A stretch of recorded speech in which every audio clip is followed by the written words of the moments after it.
Achtung! Welcome to We Have Ways of Making You Talk with me, Al Murray, and James Holland. And James, du bist oh God, nach Deutschland, ja? Ja, jawohl.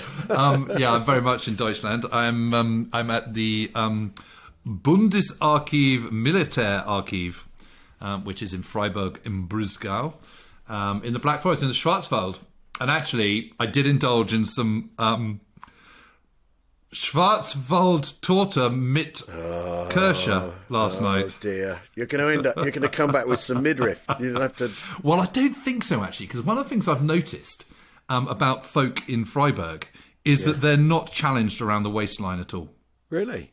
No, they're lean and they cycle everywhere. And I tell you what, it's raining and it's grey and there's trams and everywhere you go, there's freaking cyclists. Yeah. And it's lethal. It's absolutely lethal. I've nearly run over 20. Is it bordering on Dutch levels of cycling?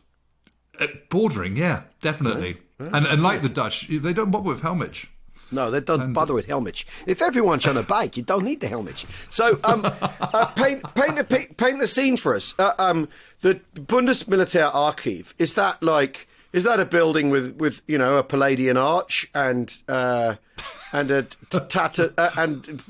how's it presented? Is and a scrubbed out eagle and swastika? Well, but this is it, you see, because after all, where does a military archive sit in the German public sphere? It would. I mean, it's so far removed from that. It's not true. So it's interesting because Freiburg is an old university city, and it is a beautiful city. It's got these lovely cobbled streets. It's got these little kind of water culverts that run down the edge of the streets, and all the pavements are cobbled as well, and they've got little patterns in them. And there's trams and old sort of ye olde German, sort of southern German pub kind of things. And Gothic writing and murals on the walls of the buildings, and it's really lovely, and it's got a lovely cathedral in the centre of a big square in the centre of town and stuff, and that's all great. But on the outside, it's all kind of sort of light industry and car manufacturers and home improvement stores, and it's all quite modern. And just around the corner is a big sort of wire fence.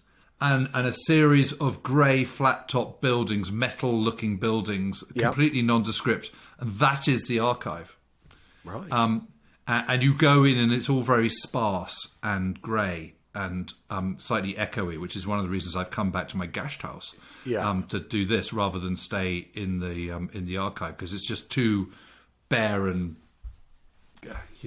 and sort of... Yeah, it's just it's weird. But when you go in there, so we rang up beforehand and they said, "No, I'm sorry, we haven't got enough. We haven't got enough space for 2 people to come next week. We've only got space for 1." Yeah, this was about 3 weeks ago. Yeah, and then Dorothy, my friend Dorothy Schneider, who's an art historian, but who's a great old friend, and she does all sorts of freelance stuff and translation stuff. So she's with me this week. So Dorothy then rang back and they said, "Actually, we have got 1 desk after all." So she went, "Great." And then she explained that I'd already bought my tickets and everything, and is there any way they could squeeze me in? They went, "Well, yeah, that'd probably be okay." So I got there on Monday afternoon. There's loads of desks. Yeah. Absolutely loads of desks. And they put us next to a whole load of other people. So there's maybe, 14 rows of desks. And the front 3 were all busy, and they put us in the middle of that. Yeah. So right next to people where we're going to obviously be talking, but already in a low voice. Yeah. And not far away. And then across the room, across the kind of forecourt, is an empty room, which Dorothy had already said to them, in the past we've been in this empty room. And they went, "Oh, no, there's absolutely no way you can use that."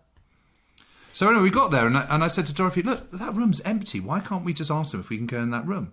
So we said, "Any chance we could go in that room?" And they went, "Yeah, sure." Right. So there's clearly some sort of very stringent gatekeeping policy, but once you're in, you're in. Yeah, and so anyway, we already had folders that we'd ordered up. We got them. They said anything that's got red writing on the slip that comes with it, you can't photograph. Right. So we went through them. Every single one of them had red writing on it, inevitably. And whose red writing is it, and what does that, apart from you can't photograph it, what does that denote? So what you get the folder, and it's got a little white slip with a paper clip attached to the front of the cardboard folder, and it says James Holland, MSG 1/3298 or whatever it is. Yeah. And if that's printed in red, you can't photograph it. Right. So they're all printed in red.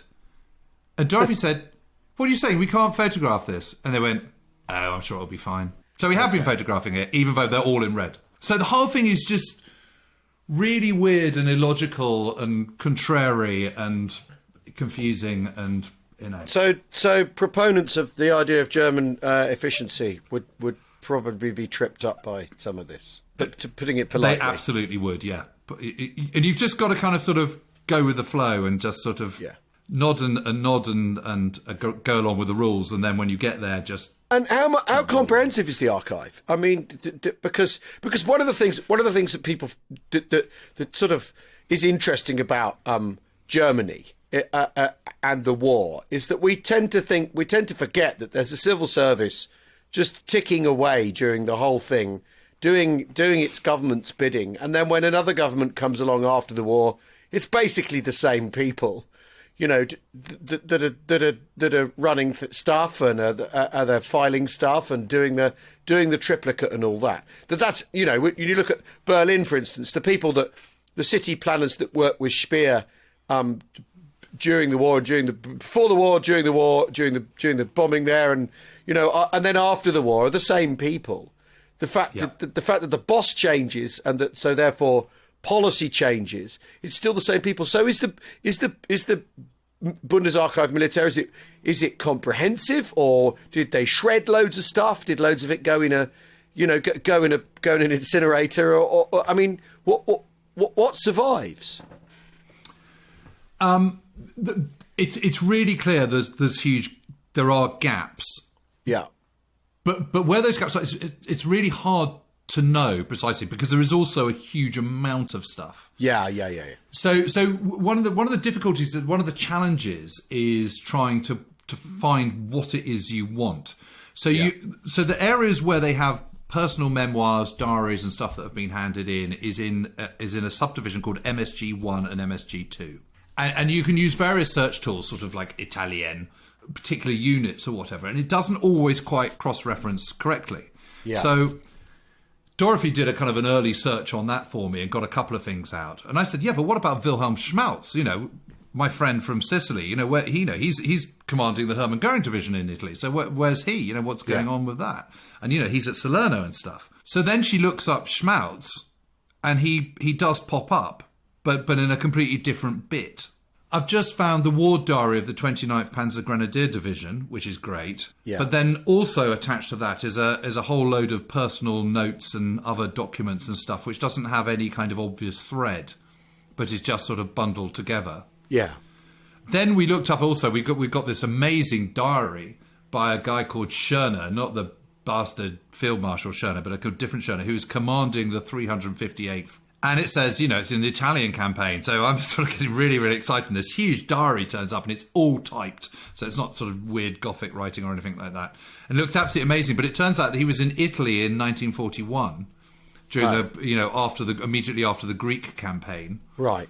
And all the bit that I want him, you know, 1943, 1944, he's on the East Front. Because I was there thinking it goes Sud Ukraine. And it's like, no! Because I was just getting really, really excited. I thought I had this absolute bonzo gold diary, and of course it's not from the right bit. But and if I ever do the Eastern Front, then I'll have to kind of... Yeah, then you've got... Then there he is. I mean, is it subject to the usual thing that some people write extremely comprehensive battle diaries because diaries because they've got time, and other people are like, you know, moved up to top of mountain, not sure which one, you know, map reference rather than the name and all that, and also the other thing I was wondering is how political is some of it?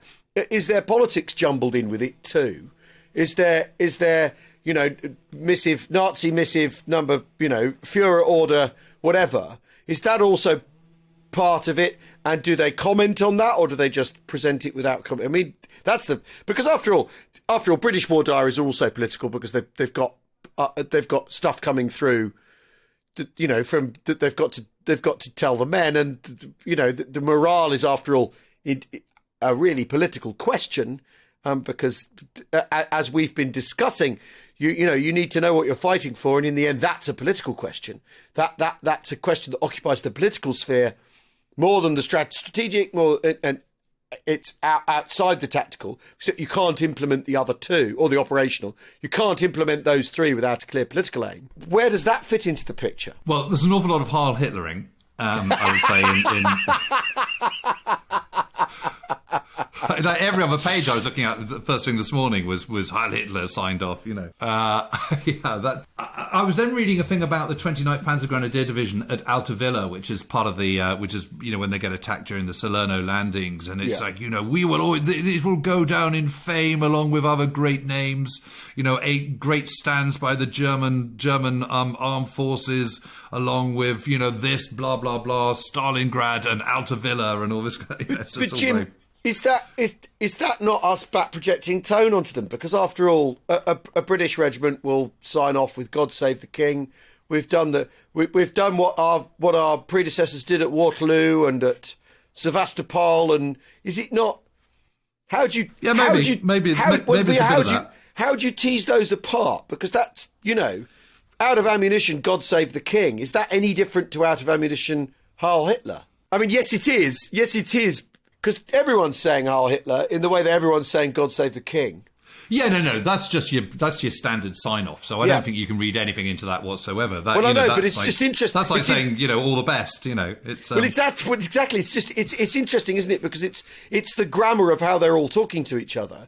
Yeah. And the thing in the end we can never divine is how. Written down Heil Hitler, what percentage Heil Hitler it is, whether it's the. Well, do you know what I mean?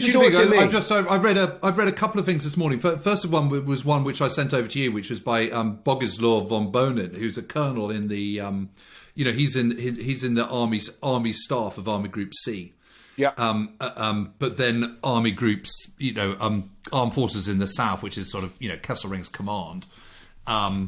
In Sicily, and he's saying, we used to kind of mock the British for calling Dunkirk a glorious retreat, and we think retreating was really bad, and you should never go backwards and everything. But things have changed, and now we realise after the success of leaving Sicily that actually there is such a thing as a glorious retreat, etc., etc., etc. Yeah. And then there's this thing about Altavilla in the 29th Panzer Grenadier Division, where they're sort of going, we knocked back, but we gave them a bloody nose, and actually.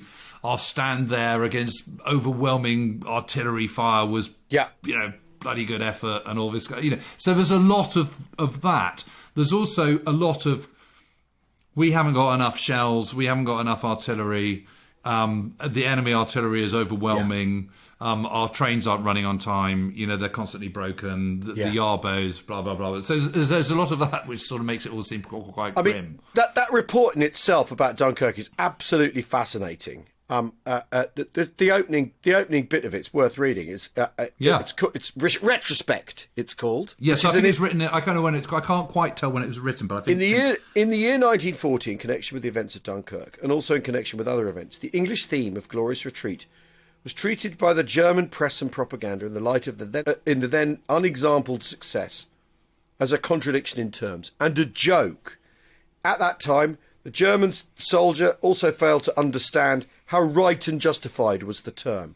It is unfortunate the majority of the German army was unable to learn its meaning, even in the further course of the war. I mean, that's fascinating. We didn't realise how retreating at that moment was exactly the right thing for the British to have done, he's saying. We had more than enough retreat. We had more than enough retreats, but through the fruit of our higher command, they almost never ended gloriously. Obviously, if only it hadn't been for our high command, we'd have been fine. Well, yes, hindsight's a bitch and all that, and yes, and of course, one of the things we've talked about and we keep coming back to is the German officer corps is very, very good at going. Well, if it had been left to us, we'd have won, which is the refrain of the First World War.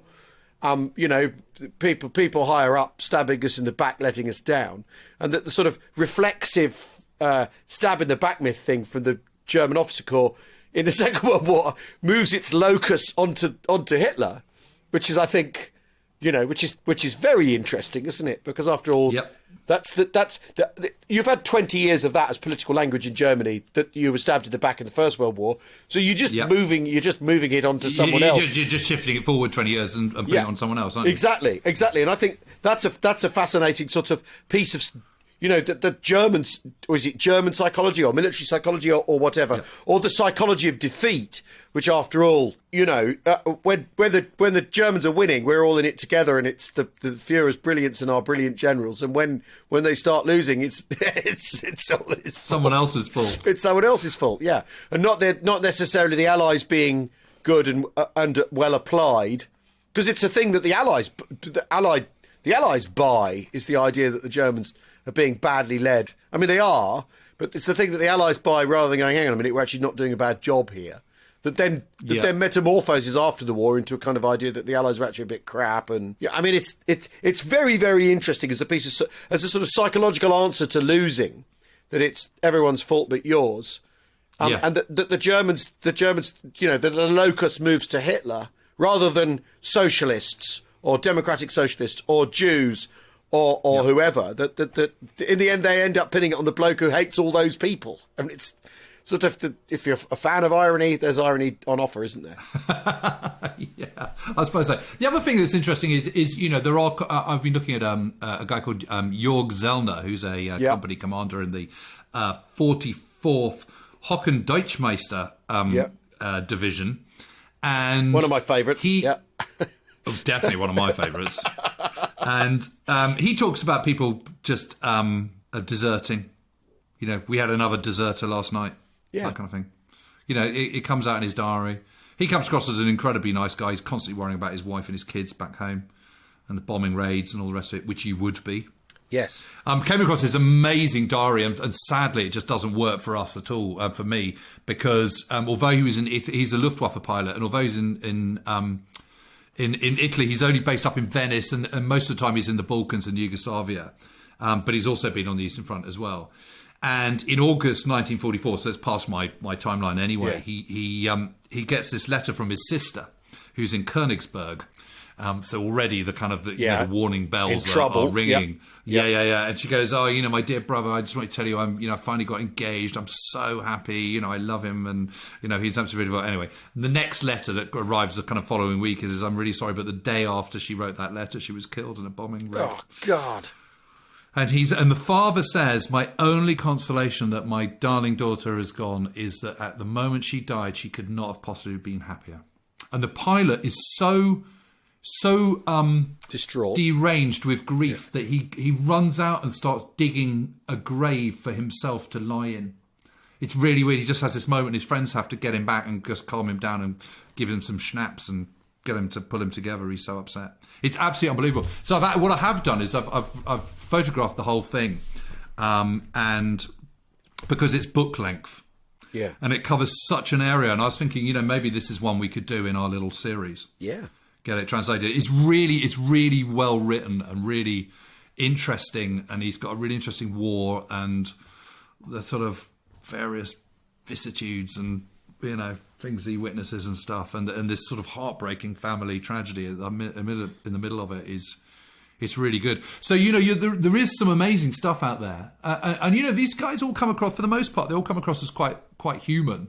There's this other brilliant guy called Hans Golder, he's a Nebelwerfer battery commander, and he's just completely brilliant. It's impossible not to like him because he's so jolly.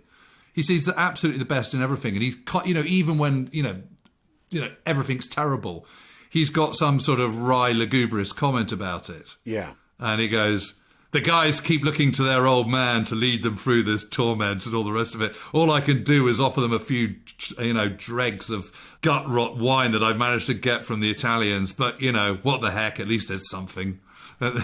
It's all this kind of stuff. It's absolutely amazing. So this is to paint the German half of this campaign. Yeah. So it's just, you know, yeah. And what one's trying to do is because I do things differently to a lot of narrative historians, I always try and have my specific cast list. Yeah. You know, where you're following these guys and you get to know them and you get to empathise with them. You know, if I just had one quote from Hans Golder, about being never worth a battery commander. You'd never get. It would just be a quote. That wouldn't root you to him because you wouldn't get to know his character. But what you get from following him through, from the Salerno invasion all the way through to the fall of Rome, and he features in all of that, is you get to know him as a character. Yeah. And you can like him or not like him. It doesn't really matter. But the point is you can empathise with his experiences. The frustration, of course, is that, obviously there's an awful lot more Allied eyewitness accounts than there are German. I mean, what I'm trying to do as much as possible is not rely on post-war oral histories. I'm trying to rely as much as I possibly can on diaries and letters and contemporary stuff. I mean, not exclusively so, but as much as I possibly can. And it's just a bit thinner on the ground for German stuff. So you can't ever do 50-50. But if you can do kind of 65-35. Yeah. And then also, obviously I'm trying to get Italian civilians and the civilian experience of what it's like. Because a lot of that stuff is just ignored when it comes to neither side narrative histories. Neither side particularly cares either, do they? The Germans, not really. Germans don't care about the Italians, and the British and the Americans, the Allies are thinking, well, you brought this on yourselves, so. There's a bit of that until that happens until someone gets billeted with an Italian family. Yeah. In which case they love them and they kind of get the softs for one of the daughters, and when they finally have to move on, all the family come out and there's blubbing all round and everyone's crying and hugging. Well, because supply of corned beef's leaving. Yeah. Well, yeah, but also because I think genuinely, you old cynic, they've got on, and. So trying to sort of piece all that together, and the other thing I'm trying to do is balance out the emphasis so that it's not all casino and rapido and 0.593. Obviously all that stuff will feature very heavily, but that actually some of the forgotten episodes really get an airing. And one of the most amazing stories is the crossing of the Sangro, but then the crossing of the Morro, which is kind of 10 miles further up the track on the Adriatic side. The Adriatic, the battles that are happening in the Adriatic, from up to kind of January 1944, they're just completely forgotten. And there's this absolute epic battle crossing the Morro and going into Ortona by the Canadians against the 1st Fallschirmjäger Division. Yeah. Which happens in December 19. It starts on the kind of, I think, the 6th of December, and it sort of finishes after Christmas Day. So they're still fighting on Christmas Day. And it's an absolute epic. Yeah. And it's like, why doesn't anyone know about this? Because it's incredible. And I suppose it's because ultimately, what's it achieving? You've got to cross the river and you've got a tiny port town on the Adriatic. Well done. Great. How's that getting me to Rome? Well, and also, the sort of casino offers you an iconic battle and battlefield, and doesn't it? I mean, it dominates. It dominates the story in the way that it dominates the landscape. Doesn't it? Well, all I'd say is the level of slaughter on the part of I haven't looked into kind of how badly the Fallschirmjäger suffered, but certainly from the point of view of the Canadians, the attacking Canadians, their slaughter is every bit as bad proportionally as those of the 36 Texans crossing the Rapido. Yeah, but it's over 3 weeks rather than a couple of days, and it's an absolute horror story. Yeah, I mean, it's the last bit of Farley Mowat in his book And No Bird Sang. And he's just absolutely losing the plot at this point. Yeah. And his great friend and hero, Alex Campbell, who's the company commander, gets killed. He gets wounded at the end of the Sicily campaign and comes back. And he gets killed doing this absolutely bonkers charge. Mm. He basically just gets up and gets, it's kind of Colonel H. Jones stuff in the Falklands, and gets mowed down. And I've discovered that all his letters still exist from and to his wife. Wow. Yeah, and it's really, really moving. I mean, it's incredible stuff, and what they went through and what they suffered. And I've got this amazing account by this tank guy in the Three Rivers Regiment who were in Sherman's, and it is absolutely brutal. It's the most incredible engagement. Well, and I've got German testimonies as well, so I'm feeling quite pleased about that. And it's that sort of grinding battle. There isn't a breakout, is there? No, and they've got across the Morro, and they finally think they've got to Ortona. There's Ortona just standing there, and what they haven't realised is this thing called the Gully, which is this kind of really narrow, hidden kind of gully where all the mortars and all the guns are, and of course they just can't get past it. And it's like this sort of deep trench, which is effectively protecting Ortona. And so what is supposed to be a really, really straightforward capture turns into this sort of Stalingrad of the Adriatic. I mean, it's absolutely amazing. And I'm thinking, I need to give this a bit of emphasis because it's got cool people. You know, it's got Canadians in it who, you know, big fans of theirs on this show. Yeah. And you know, it's got the Fallschirmjäger and well, yes, it's got Jupp Klein and all these kind of people. Because after all, you know, the casual account is that the Canadians do Dieppe and then they go to Normandy, isn't it?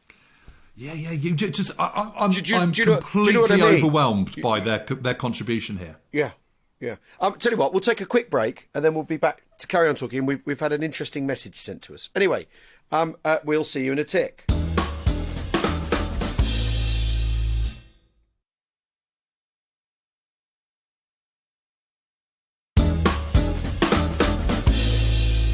Welcome back to We Have Ways of Making You Talk with me, Al Murray, James Holland, who is deep in the heart of the Vaterland and in the Schwarzwald. It's always. Do you know what? It's always funny when you say that. Well, the thing is, yeah. I mean, I do absolutely love going to Germany. I know exactly what you mean. What Freiburg must be like. I mean, it's those gorgeous towns. Which make absolutely which gorgeous. Couldn't be anywhere else on earth either. Is the other thing. It's that very peculiar thing about, you know, when you go to France and Germany, is you know exactly where you are, and there's I mean, I don't know. Have you done the Universal movie tour in Los Angeles? They have a Europe town set. You go to Universal, and they've got a sort of all these different, you know, they've got downtown New York. They've got all these different sets that you just shoot on. And the Europe town, what's funny about the Europe town one is it's not France, Germany, Italy, or Spain. They've missed all of it's wrong for all of them. But it's like not like being in America, and it's not like being in Britain. It's the strangest, like, approximation. It's Eurotown. Exactly, and because of the approximation, it fails completely. It's very, very, very, very odd. Anyway, Eurostat. We had this from John Fisher, who's in Annapolis in Maryland. He said, earlier today, I encountered your podcast on Mark Clark by seeing a photo on Twitter from the battle at San Pietro. I was particularly struck by the discussion of G2 reports from Anzio. I'm personally interested in these because I believe my father, then Lieutenant Werner Fisher, was either the author and or was a major contributor to these daily reports. I say this because my dad ran the G2 Order of Battle section in 5th Army HQ forward for almost the entirety of the Italian campaign. He always felt General Clark was unfairly maligned for heading for Rome after the Anzio breakout. I also know that Anzio was the low point of the war from his perspective, even though he was wounded somewhere near Florence later in the year and would have spent 2 months in hospital recovering from his wounds before returning to his duties. I've been looking into my dad's service record of late primarily because I found out that a couple of years ago that he was a Ritchie boy taking part in his first class. Because my dad was born and raised in Switzerland before immigrating to the US, he spoke all of the languages of interest fluently. Right. Anyway, I am glad Which is why he's in the G2. Yeah, exactly. I'm glad to have found your podcast, and I will try to dig back through it, especially as it relates to North African and Italy campaigns. Well, thank you, John. Wow.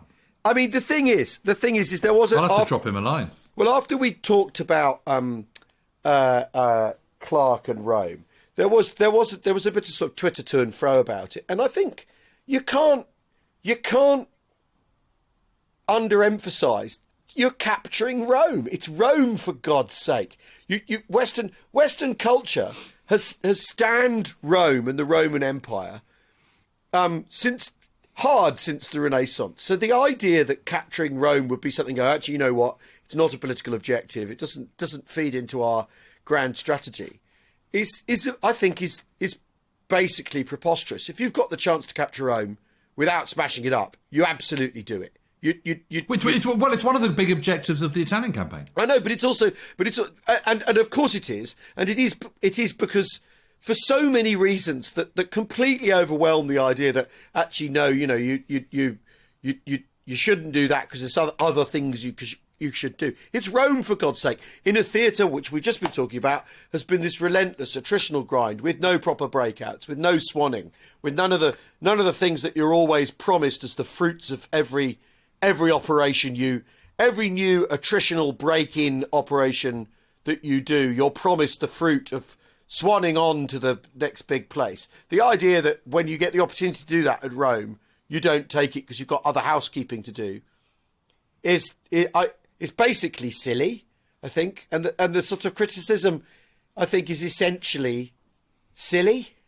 For want of a better word. It's what Montgomery's aiming to do when he attacks Ortona. He's trying to get to, what he wants to do is get to Rome. Then he thinks, okay, well, let me get to Pescara. Then he thinks, okay, well, let's just get to Ortona then, and then we can kind of move on to Pescara. Then we can get to Rome. Yeah. That's what he's trying to do. So absolutely, it's the objective. I mean, the thing about Mark Clark is everyone sort of goes, he was so vain. Do you know what? He'd only be photographed on his left side. Yeah. It's like, well, so he's vain, so what? I mean, does that make him a bad general? Well, exactly, and it's like... Clearly, he's a total arsehole and can't command in battle then, if he'll only be photographed on his left side. I mean, people are confusing... I mean, I always felt this was one of the criticisms with Montgomery. People are confusing their dislike of him as a character with his abilities as a general, and it's just... That's how I've always come at that. I sort of forget what he's like. Yeah. Was he prickly? Was he arrogant? Did he have a chip on his shoulder? All those things. Does that make him a bad general? Not necessarily. No. Well, and I think we can dangle and entice this prospect. We've just started putting together some. We have ways of making you talk USA thing. Are we allowed to talk about this? So, of course we are. With John McManus, and the first podcast we've recorded was about... and wasn't that fun? Coming soon. It was tremendous fun. Coming soon, we have ways of making you talk USA. We have ways USA, basically. And we started off with one of the, we thought we'd go for a very, very, very big fish to discuss to start with, which is Doug MacArthur. And the thing is, if you judge the guy on his flaws alone, it's a 2-minute conversation. That there's nothing to discuss. His victories have become irrelevant and all that. And I think possibly the only way you get a general of Mark Clark's calibre is that you have to have someone who's vain. Maybe vanity is a requirement. Maybe being a prig like Montgomery is a requirement, or an unavoidable part of the deal. Because after all, if you consider the responsibilities that these people are carrying around with them, if you consider the responsibility... I'm always very keen to make. Every decision you make involves people being killed. Every single decision you make involves bloodshed and of your own people, and putting your own people at risk. Without fail, people will get killed with every decision you make. Maybe that means that the vanity in your character is the bit that gets amplified. And also, the American generals are all super aware of how to engage with PR, because they've come through the 20s and 30s in a new media age, and they're super switched onto it. And you look at what I mean. I think it's very interesting. The British Army, what the brass are all talking about. They're talking about there's the people who are down on the men that they're having to turn into soldiers, saying, well, they've all been to the cinema too much. They all read. They've all got their head in the clouds with entertainment. But the smart people in the British Army are going, right, we've got to deal with the media age. We live in a media age now, because they all go to the cinema and they're all keyed into that form of that kind of entertainment. And the clever ones go, right, in which case we need to look at public image. We need to figure out how to project an image to our men through the newsreels, and also through appearing in front of them and being present and turning up and dishing out cigarettes or whatever it is they have to do. And the Americans are totally plugged into that too. And all the smart American generals occupy a media space and have really obviously thought long and hard about how they're going to represent themselves in the media space. Bradley presents himself as just another general. I'm the GI general. I'm just another guy. And when Ernie Pyle when Ernie Pyle calls him that, he runs with it. And what's interesting about it is GI is a recently coined term it comes through in 41, 42. It's not what soldiers are called before the war. It's a product of having mass conscription and people coming into the war. It's a nickname that bubbles out of the army. And that Pyle, and Patton's happiest when doing off-the-record briefings to the papers, because he knows that that's how you have to talk. You have to talk to the people at home who need reassuring that their men's lives aren't being spent needlessly, and that victory is around the corner. And you also need to talk to the men in a language they'll understand. And the idea that Clark's vanity is somehow outside his conception of command, and therefore in conflict with his conception of command, is preposterous. If he's being vain, it's because he needs to project an image, because he needs to reassure people at home, and he needs his men to know who he is and them to have confidence in him. And so is it vanity, or is it actually part of a number for how you command in a new media age? Well, it's the latter. Yeah, I completely agree with that. It's not a flaw. It's really interesting. So do you remember... The idea of regarding it as a flaw is to not understand how he views the job. Exactly that. And it's very interesting because Sir Miles Lampson was the British ambassador in Egypt. Yeah. And his son Giles Lampson was a British ADC to Mark Clark. I've got some of his letters. And in one of them he says, what's really interesting is that all the American generals here keep vast scrapbooks of their newspaper cuttings. And he says, it's not the British way, and we all think it's a bit vulgar, but on the other hand, if that's what helps them win the war, then fine. Yeah. And it is absolutely that. And they all do. Well, okay. So at the Citadel, there were vast albums of press cuttings, which I didn't bother to look at because I didn't really need to, but they are there. And the thing about Mark Clark is Mark Clark's... They know, he knows perfectly well that it's important to the morale of his men and to the campaign as a wider whole that it gets coverage back home, that these guys are, their effort is appreciated, that there is a point to it, that they are being reported. Yeah. He knows that D-Day is just around the corner and this is going to be relegated. So you've got to absolutely make the most of every victory and every bit of PR you can eke out of it, which is what he does. And obviously... personal vanity comes into it, but it's also about pushing Fifth Army forward, which is a broader institution, which also coincidentally has a number of British divisions within it. And it's also about pushing the Italian campaign and the wider Italian campaign, which is also doing everybody else, whether they be in Eighth Army or whether they be in Fifth Army, a favour as well. So what if he's vain? I mean, it may even be but it may even be that he knows he's vain. And he thinks, how can I use this part of my personality for the good of my men? It may even be that he's completely aware of what his flaws are, as viewed in that way. Because I don't think it's a flaw in this instance. And it's very interesting reading his diaries because what you find is you can see he's chippy. He's chippy at Salerno. Yeah. He's chippy in the build-up before Operation Diadem as well. That he feels that although Alexander has said Fifth Army is going to take Rome, he can see that Lys is winding him up and sort of suggesting that Eighth Army might get there first. Yeah. And he's really agitated about this. It really is important to him that Fifth Army and he takes, and Americans take his American army, albeit with British soldiers in it, take Rome. Yeah. The moment that recedes, you can see him just relax. You can see him kind of getting, okay, it's going to be fine. Eighth Army, I don't need to worry about them anymore. I don't need to worry about Lys.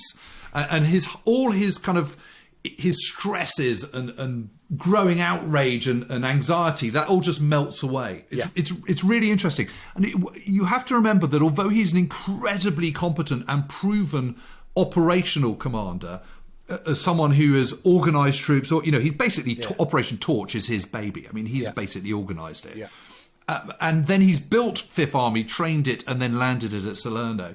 He hasn't had combat experience, so he's got to learn along the way. And obviously, he's on a higher plane than a lot of generals who have got loads of combat experience. And so it's not surprising that he would have a bit of a chip on his shoulder about that. Yeah. But again, as he progresses through the Italian campaign, you can see that chip receding because, of course, he's started to be proven that he is up to it, that he is equal to the responsibility that's been given to him as an army commander. Yeah. And I've said it before, but I'll say it again. Who does Alexander turn to when he becomes Supreme Allied Commander in the Mediterranean? He turns to Clark. Clark is the Allied Army Group Commander in Italy. And it could have been a British. There's no political reason to make it an American at this stage. He does so because Clark is the best man for the job. And he absolutely was. And the final campaign that he orchestrates and runs and plans and it's got his absolute stamp on every single bit is brilliantly planned and executed down to the, So I think you can see a growth in Clark, which is really interesting. As an army commander, then an army group commander, you can see him improving all the time. He's hungry to get better. He's ambitious for himself, for his army, for and that kind of level of drive, I think, is really important. Well, and I don't see that's a gripe. But that's also what the American army's going through as well. The army exactly. So he's a leitmotif for the bigger picture. Yeah. I mean, what this brings to mind, though, Jim, is when we spoke to Max a few weeks ago. Yeah. We didn't. There was a thought that got kicked around in our conversation that we didn't quite join up, right? No.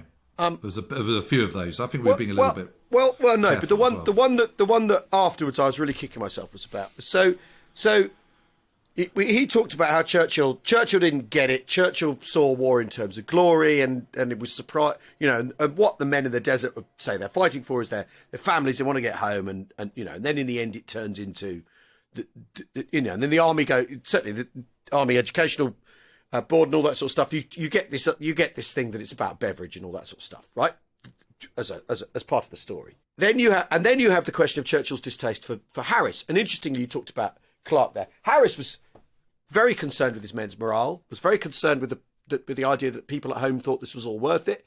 Was very concerned with projecting a media image. Wasn't vain in himself, but was sort of vain of his command. So was very, very keen on making sure that people knew what the bomber offensive was for, thought it was going well and all that, right? So there's a comparison with Clark. But Churchill regarded him as a blunt instrument, didn't like him. The problem is, I think, a reflection of Churchill's misunderstanding of war. Churchill's looking for glory in war. That's what's motivating him. But he needs blunt instruments. He needs blunt instruments because what he's got is men who are fighting to go home, right? So for him to be so, I think there's a big process after the war. There's this thing that happens after the war, a sort of subconscious moral revulsion with the things that, or even conscious moral revulsion with the things that have had to be done, and so the men that took responsibility for those terrible things that had to be done, cop it. They are used as the lightning rod for a post-war feeling of Jesus Christ, especially with the bombing campaign. We stooped to the enemy's level. It's a thing Richard Overy talks about. That we had to stoop to the Nazi level to defeat them, of bombing civilians indiscriminately and all that sort of stuff.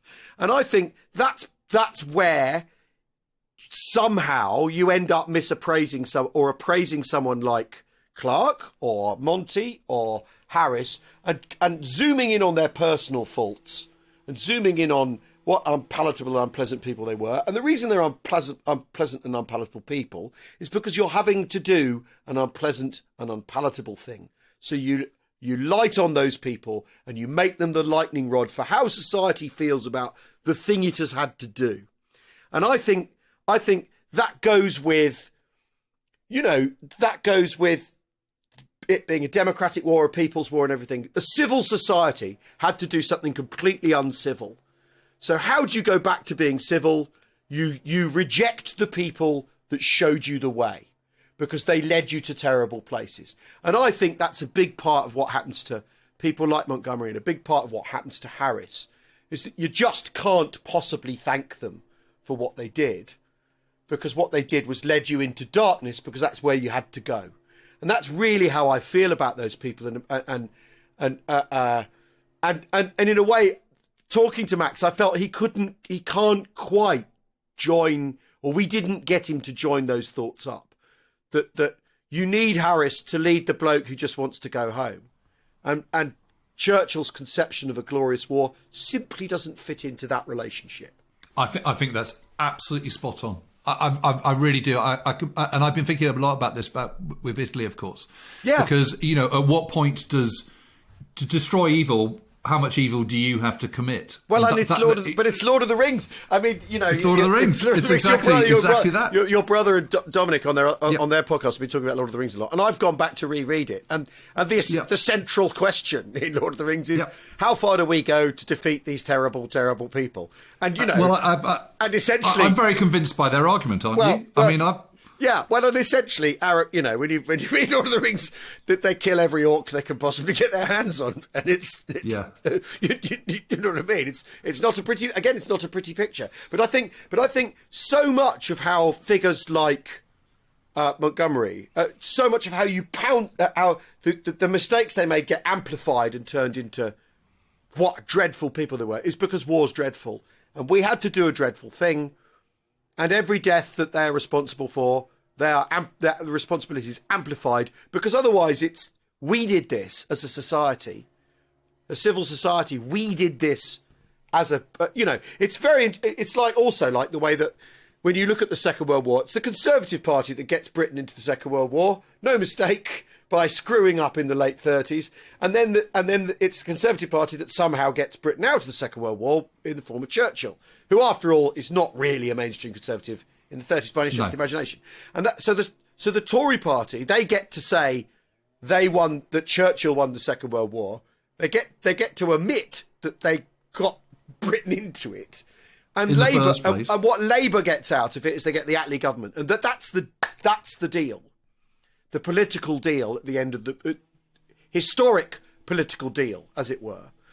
And I think, when you start to push into Churchill's attitudes to people who he had working for him and with him, it all gets quite complicated because, if the soldiers are just fighting to get home, and he thinks Harris is a disgusting blunt implement, that's just Churchill unable to face the reality of war in a strange way, which is peculiar because he's the great warlord. He can't see it. When we talked to Max, I felt it was brilliant to talk to him, and he's so articulate. He's got his position fleshed out. I thought I can't venture this, so I thought I'd drop it in with you, Jim, behind his back. Well, I think that's absolutely legitimate. But I also think I think you're absolutely right. I totally agree with that take. It's like the idea of this, the sin eater, and it's just where someone has to eat this. It's someone has to carry the stuff. The way, for instance, Montgomery was accused of being a homosexual, of being a paedophile, and all those sort of things. That's how you. If you wanted to smear someone in the old days, you'd say they were gay. You wouldn't have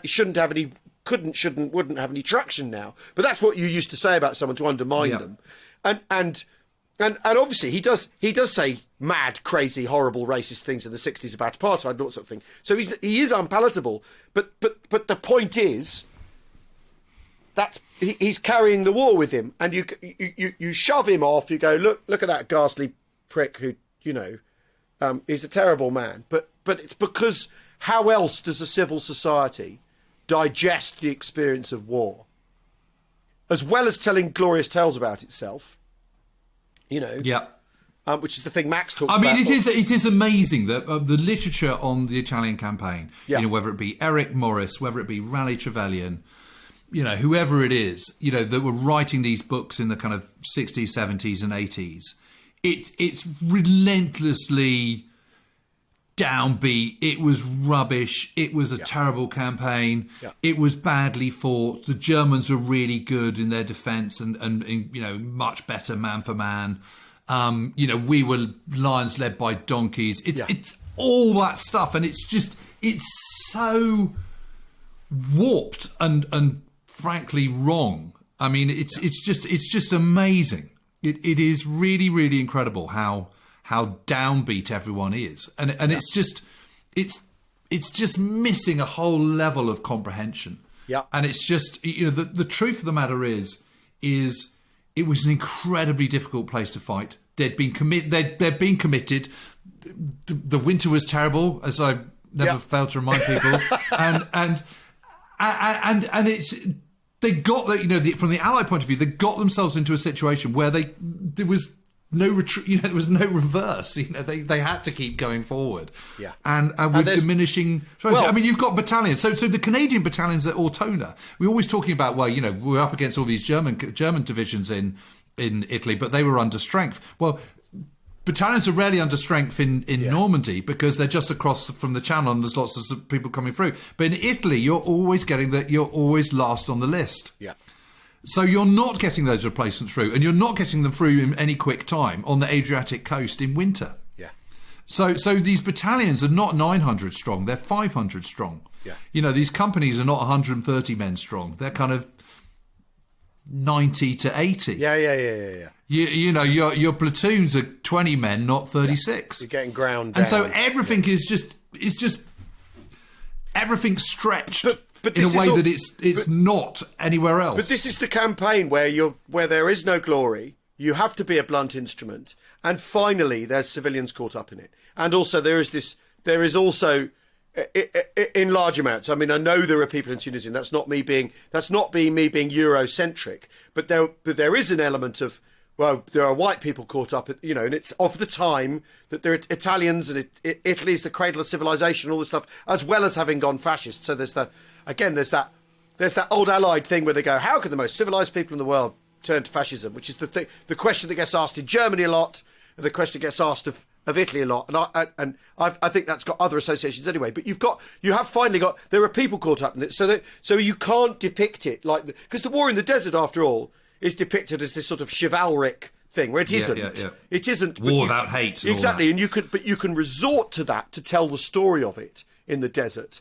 Even though there are stories of, you know, Maori blokes bayoneting as many Germans as they could possibly get their hands on, all that sort. You know, there is that in the picture too. But you can tell that story kind of convincingly about North Africa and propel how you go on that. And you've got the officers with their gazala chase attitude. You know, that there's a kind of horse race going on, and you can't do that in Italy. And 43 is the year where you fall between the realities of the blunt instrument required to win the war make themselves clear, and you're also not quite in the phase of Allied abundance. You're still doing things just about as best you can with the kit you've got. You're not into the abundant phase, the tipping point, which is, you know, mid 44, where everything sort of goes bonk in favour of the Allies in terms of material power. I mean, it is so interesting that campaign should be the one. No one can find any glory in it, so of course they're downbeat on it.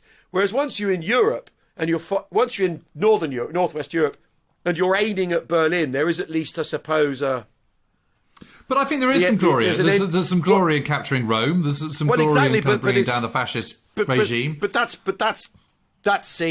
besmirched, isn't it? Why did they go for Rome? It's the question. They waste their time going for Rome. They missed an opportunity. So it falls into the sort of critical. You know, it's in the scales. It's weighed against. But it's also why. It's also why someone like Mark Clark is so media savvy, and why he's so conscious of it, and why he wants to be photographed on his left side or whatever. Yeah. You know, and without his helmet on, in just with his field cap, because it's about an image. It's about pushing not just him. You know, he is the representative of Fifth Army, the US effort in the land war in Italy. Yeah. And it's about pushing forward that cause and keeping it to the forefront of people's minds back home. Yeah. Well, of course. And making the whole thing worthwhile. There is a point to this. Yeah. Because if you're forgotten, what are you doing? Well, because you've got a civilian army, and the Americans have this enormous... After all, exactly. In 41, before America enters the war, they've this enormous problem where they've recruited 1.5 million people, and there is no war, there is no emergency that Roosevelt said he needs to recruit this giant army for, and morale collapses almost completely. And that they have a terrible job hauling themselves out of that sort of plug hole of morale that everything's, you know, they're circling the drain in mid-1941 in terms of how you run an army when there is no war, there is no emergency. They've got real proper problems. And everyone with any stars on them knows this. They know this. They know that this is actually one of the issues that they have to deal with. As much as, you know, because combat efficiency comes from that. It doesn't come from... Because you can't train people if they're not engaged. And what these guys on the ground are having to go through, whether you be German, whether you be Canadian, whether you be American, whether you be British or whatever, or New Zealander or whatever, is just, and this was something where I thought Max was really good. You know, he really touched on this. Is this, you know, lying in a sodden foxhole halfway up a mountain, being bombed and shelled, and it's freezing cold, and it's utterly miserable, and the difference, the gulf between what you're used to back home, even if you're, you know, impoverished from a kind of sort of forgotten corner of the Dust Bowl, or whether you're from the slum tenements of Leeds or Bradford or something. The difference is so vast, and what you're luring to is so enormous. You are expecting a huge amount of these people. A huge amount, and yet they're still going forward. They're still battling over the morrow. They're still kind of fighting their way through Ortona or scrabbling up Monte Camino with a mule pack. You know, it's impossible to, you having heard that podcast about J.R. Tolkien, Lord of the Rings, and having to sort of done exactly what you've done, which is to revisit those books. It's impossible not to get that out of your mind, and that kind of sort of grim, dark kind of sense of foreboding, and this is never going to be ending, and sort of ghastliness. And so I think, you know, one has to give, you're absolutely right, you have to give a huge amount of latitude to these commanders whose job is to try and spur these people on who don't want to be there, who aren't interested, you know, in a campaign that people are kind of slightly losing the will to live for. I mean, what a challenge! Well, yeah, exactly. And so you're going to make mistakes, and what we're also doing here is we're talking about this in a vacuum. There's an enemy. There's an enemy who's trying to disrupt you as best he can all the time. Who's grappling with these things in his own way too. Anyway. One of the things I've been looking at this morning is Lieutenant Oberst Hans Eggert, who is on the general staff of, he's on the quartermaster's staff of Army Group C. My God, his challenges are. Well, I can only imagine. Anyway, well, I think we've kicked that ball around fairly comprehensively. I think we have. That's a good thought, though. That's a really good one. I'm with you on this. Well, I just think so much of it is to do with how do you, as a society, digest what you'd had to do. And how do you move on? How do you move on from that? And one of the ways of moving on from that is rejecting the people who you gave the responsibility to. And that's so much part of it. That's so much a part of it. Anyway, thanks everyone for listening. As we said, We Have Ways in the USA, or whatever we're calling it, will be coming soon. We're just getting those on its feet. James and I will be in Guildford next Tuesday night to talk about... Yeah, that's exciting. Command. So finished copies in now? Not quite. We're waiting on them. Right, they're imminently with me, which is very exciting. Okay. That is very exciting. And then looks great. On the Patreon, there is a list of all the signings. Although it's TBC list of all the signings we're doing, because we're plugging it into my touring. So we're going all over Leeds and Woking and all sorts of places, and we're trying to fill as many gaps as we possibly can. We're going to Waterstones, and also. If they're on a weekday, they're going to be at lunchtime, and if at the weekend, they're going to be sort of 3:30. So, because we're trying to fit it round my movements, and I don't want too many, because I have late nights working, I don't want too many early mornings to get to you, but obviously we do want to get to you and get the signed books to you. And there will be books with Coles as well. So there's lots happening. Anyway, thanks for listening, everybody. We will see you all soon. Cheerio. Auf Wiedersehen.